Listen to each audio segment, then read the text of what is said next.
All right. So let's talk about P&L now. All right. P&L statements has many names.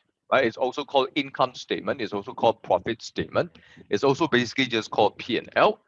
It's basically a statement that summarizes your revenues, your costs of goods sold, your expenses, and then finally giving you your profits, finally giving you your earnings per share. It boils down to earnings.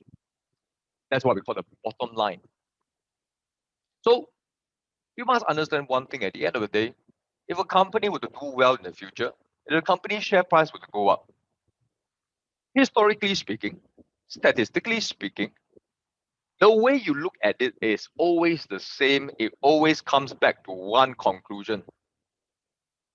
Good company, good P&L, good share performance. Simple as that. Don't come and argue with me that some company with bad P&L will go up.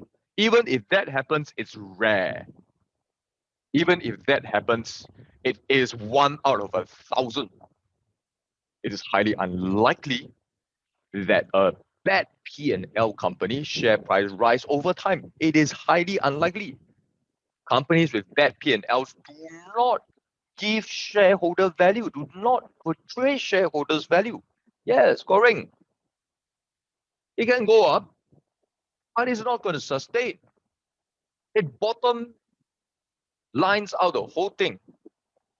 That as long as you accept and embrace the fact that good companies with good share performance must have good P&L, the better our conversations will flow. And then you will just focus on how to read a good P&L. Done.